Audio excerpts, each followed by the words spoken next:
নমস্কাৰ অসমবাসী ৰাইজ। আজি সুখ দুখেৰে পাই 2020 চনটো এনেকৈ গুচি গ'ল আমাৰ সকলোৰ মাজৰ পৰা। এতিয়া আজি 2021 প্ৰথম 1 তাৰিখ। সেয়ে আজি ভগৱানৰ ওচৰত অলপ আশীৰ্বাদ ল'বৰ কাৰণে হনুমান মন্দিৰত আহিলোঁ।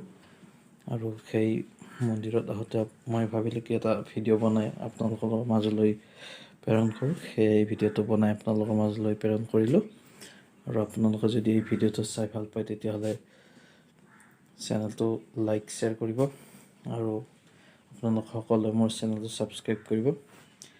তাৰ আশাৰে মই ভিডিঅ'টো আপোনালোকৰ মাজলৈ বুলি আপলোড দিলোঁ।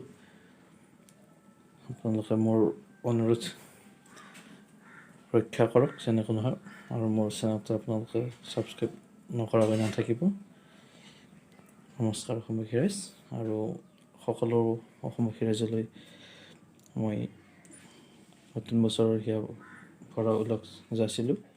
আৰু লগতে এই নতুন বছৰটি যাতে আপোনালোকৰ সকলোৰে ভাল হয় আৰু তাৰ কামনাৰে মই ভগৱানৰ ওচৰত প্ৰাৰ্থনা কৰিছোঁ। নমস্কাৰ।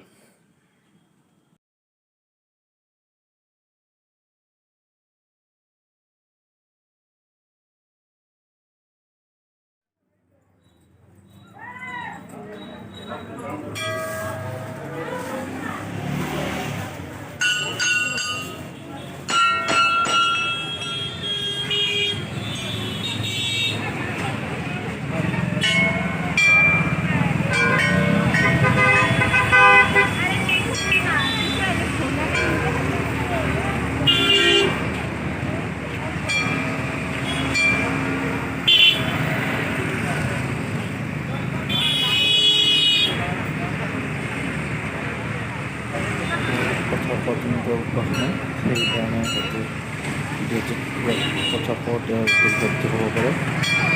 আপোনালোকে নিজৰ শুধৰাই ল'ব। নমস্কাৰ।